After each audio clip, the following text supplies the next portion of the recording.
Halo semuanya, perkenalkan kami dari mahasiswa pendidikan bisnis kelas A Universitas Negeri Medan akan membawakan topik mengenai kelompok kerja dan komunikasi dalam organisasi pada mata kuliah pengantar manajemen.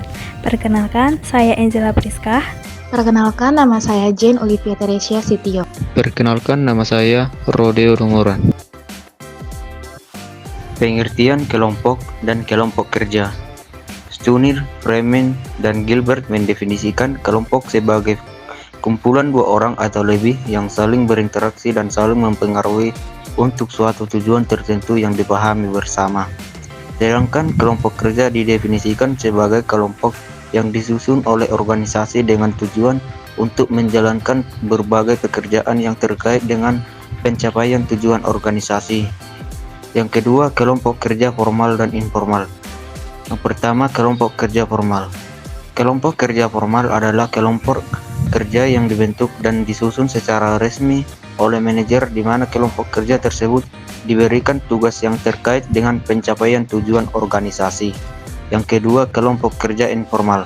Kelompok kerja informal adalah kelompok kerja yang disusun atau tersusun dengan sendirinya ketika beberapa anggota dari organisasi yang kegiatannya biasanya tidak terkait langsung dengan rencana rutin dan organisasi. Nah, yang selanjutnya, mewujudkan kelompok kerja yang efektif. Yang pertama, tujuan pembentukan kelompok kerja dan peran pembagian kerja hendaknya benar-benar jelas, sehingga para anggota dapat mengenali secara jelas apa yang menjadi tujuan dari kelompok kerja yang dibentuk.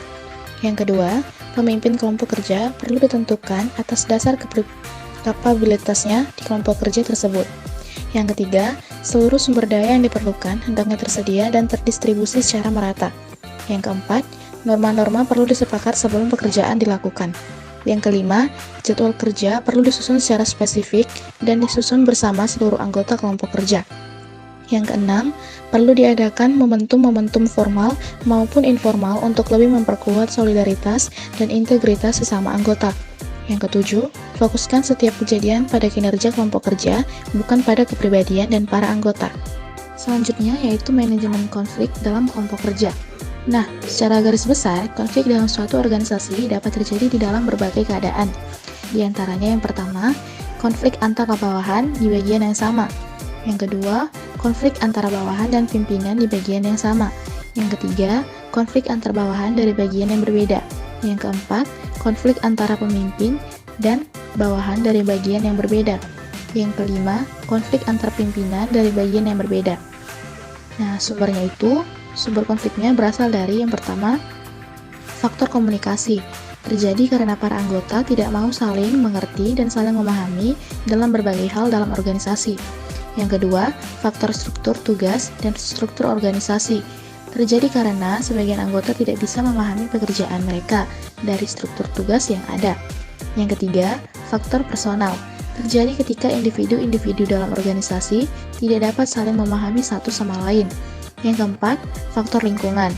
Faktor lingkungan itu terjadi ketika lingkungan di mana setiap individu bekerja tidak mendukung terwujudnya suasana kerja yang kondusif. Berikutnya adalah konflik dan komunikasi dalam organisasi. Faktor komunikasi dapat diidentifikasikan sebagai salah satu penyebab dari konflik. Komunikasi yang tidak tepat atau yang salah akan menyebabkan terjadinya miscommunication, yaitu ketika komunikasi yang dilakukan tidak sesuai dengan apa yang seharusnya diinginkan dalam komunikasi. Di sisi yang lain, beberapa pendekatan dalam manajemen konflik telah menjelaskan bahwa konflik bisa diselesaikan melalui stimulasi, pengendalian, bahkan hingga penyelesaian konflik. Namun, ketiga pendekatan tersebut tidak dapat dijalankan secara efektif jika tidak dikomunikasikan dengan jelas, baik, dan tepat. Materi selanjutnya yaitu komunikasi dalam manajemen organisasi. Yang pertama, komunikasi interpersonal. Komunikasi interpersonal yaitu komunikasi yang dilakukan antara seseorang dengan orang lain dalam sebuah organisasi dan dapat dilakukan baik melalui lisan maupun tertulis. Yang kedua, komunikasi dalam berbagai bentuk jejaring komunikasi. Jejaring komunikasi pada dasarnya merupakan pola bagaimana orang-orang dalam organisasi saling berkomunikasi. Terdapat berbagai pola komunikasi dalam kelompok kerja yang dapat diidentifikasi, yaitu pola bentuk roda, huruf Y, bersambung, lingkaran, dan menyeluruh. Yang ketiga, pola komunikasi dalam struktur organisasi. Pola komunikasi dalam struktur organisasi secara garis besar dapat berupa komunikasi vertikal dan komunikasi horizontal. Komunikasi vertikal adalah komunikasi yang dilakukan oleh seseorang atau bagian yang berada pada tingkatan organisasi yang lebih tinggi dengan tingkatan yang lebih rendah, atau juga sebaliknya. Komunikasi horizontal biasanya dilakukan antara seseorang dan orang lain yang memiliki tingkatan organisasi yang sama.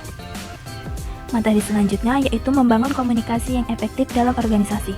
Yang pertama, meminimalkan hambatan komunikasi. Berikut beberapa hambatan-hambatan dalam komunikasi.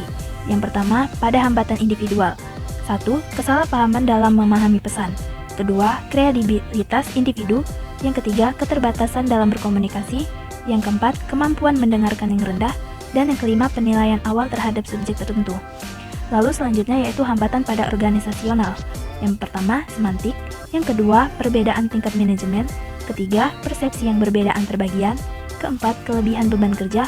Dan yang kelima, hambatan-hambatan lain. Yang kedua, meningkatkan keefektifan dalam berkomunikasi. Berikut beberapa upaya-upaya peningkatan efektivitas dalam berkomunikasi.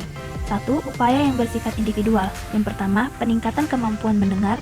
Yang kedua, dorongan untuk berkomunikasi dua arah. Ketiga, peningkatan kesadaran dan kemampuan dalam memahami pesan dan informasi. Keempat, pemeliharaan kredibilitas individu. Dan yang kelima, peningkatan pemahaman terhadap orang lain. Yang kedua, upaya yang bersifat organisasional. Pertama, tindak lanjut dari setiap komunikasi yang dilakukan. Kedua, pengaturan pola komunikasi yang semestinya dilakukan dalam organisasi. Dan yang ketiga, peningkatan kesadaran dan penggunaan berbagai media dalam berkomunikasi.